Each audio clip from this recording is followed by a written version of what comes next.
Alas, poor Yorick, I knew him well.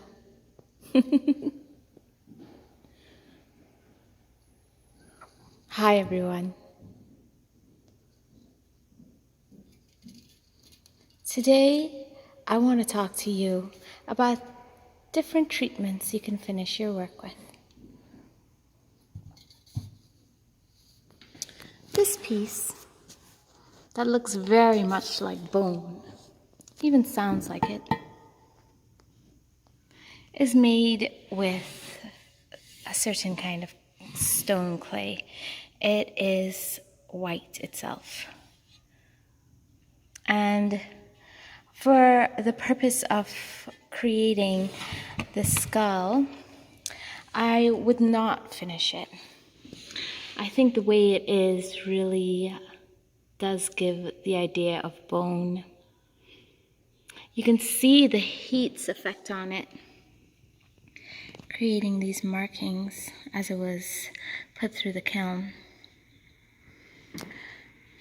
So I would leave this piece unfinished. I suppose that I could put some kind of clear varnish on it or something like that, but I really think the medium I used suits the purpose.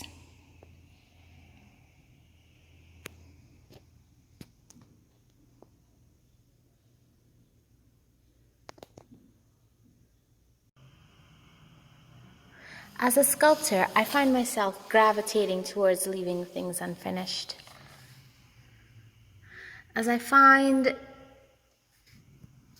use for the material as I explore it. I really examine what the material looks like and what its strengths and appearances suggest, and then I build it into the thing that I feel fits. So this is another kind of stone clay. You can see that it has many fine particles inside of it. And I feel that the brokenness of the sculpture that I've made really is accentuated by the actual clay. So this one is as well unfinished. And the board that I've mounted it on is unfinished as well. It itself is perfectly worked by the weather, don't you think? So it's quite light, and I've made sure that it can be hung if it needs to be. It's very fragile, and the whole point of it is to say, enough. I'm strong, but enough. I hope you don't mind nudes. This piece is also made with white clay, and it's been finished a few different times. I just worked it with acrylic, with a brush, rubbing acrylic paint all over it. Every time it gets a little bit dingy, I paint it over again. What I want to show you about this piece is the color that I chose to use. Now, in something like this, I would have never known that this sky blue would give it such an effect. I want to show it to you in the daylight. Maybe you can see what I mean. Here we are. It glows. It really glows. Don't be afraid to try different colors when you're finishing your piece, because it really can have such an extreme effect.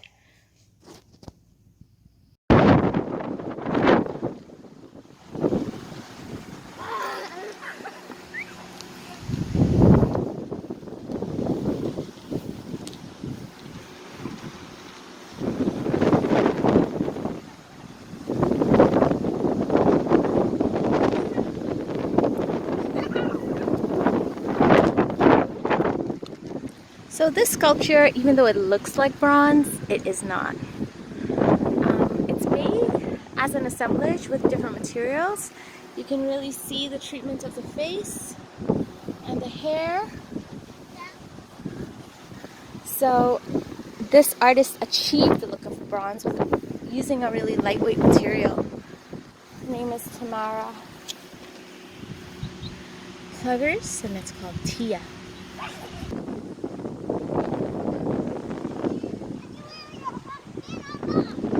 So here's a piece. It looks very much like plastic.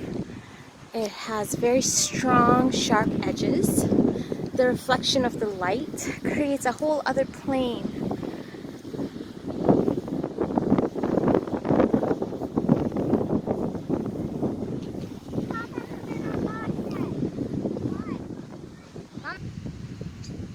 This artist has uncovered a really amazing effect.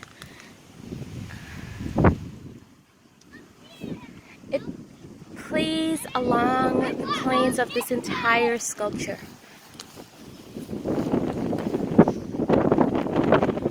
Following the flow of the pieces as they wrap around.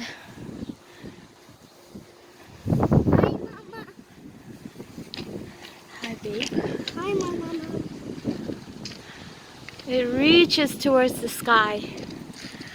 I wonder if this artist started with a maquette for this piece, or if they just had it standing in their studio and worked it until they were satisfied. When your sculpture is standing out in nature, what do you want nature to do with it?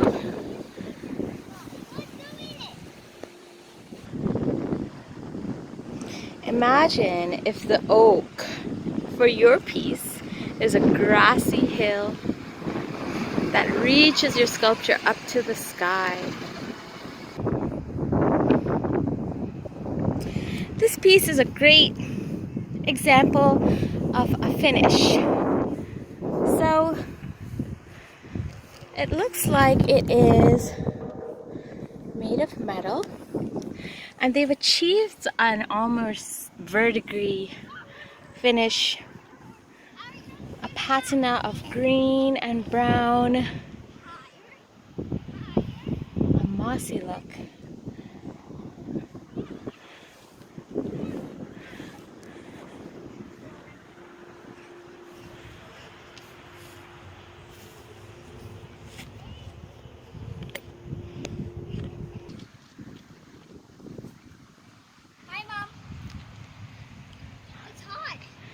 Sometimes you have to build a whole garden just for your sculpture.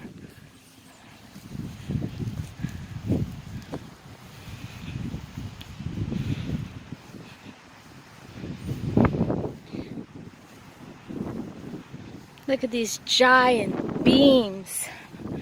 Where were they rescued from?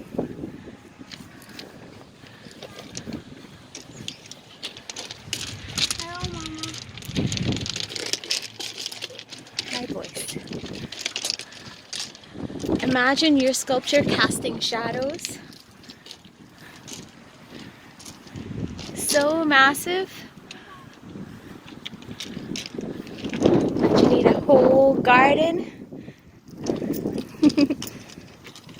to properly display it.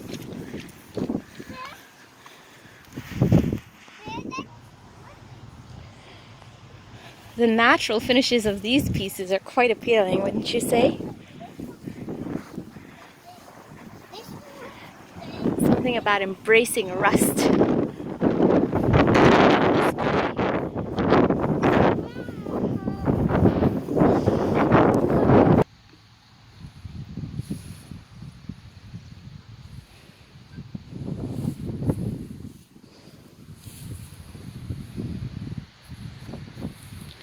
This artist has created such strong forms that prowl through the grasses.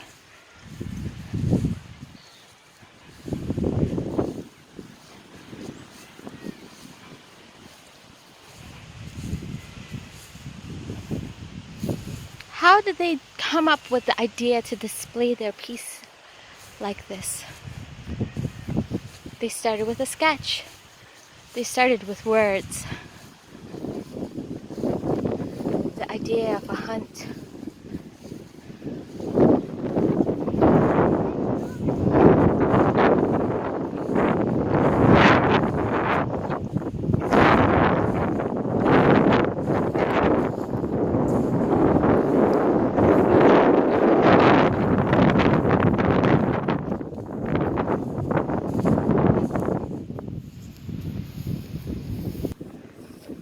Talking about finishes, can you imagine if instead of shiny silver these were rusty?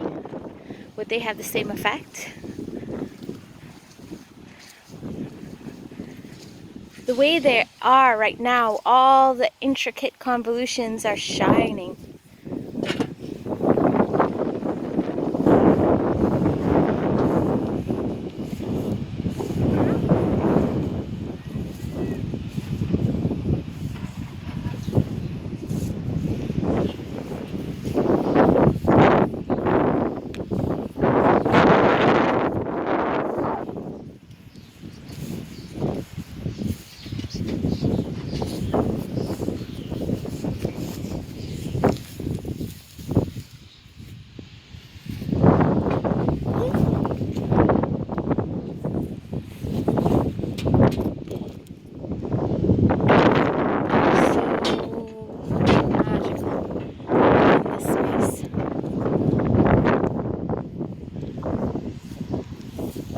Here's an artist using color in a piece to great effect. All different sorts of textures and finishes were used, shiny against matte, playing with the reflection of surfaces. So beautiful. What do you think?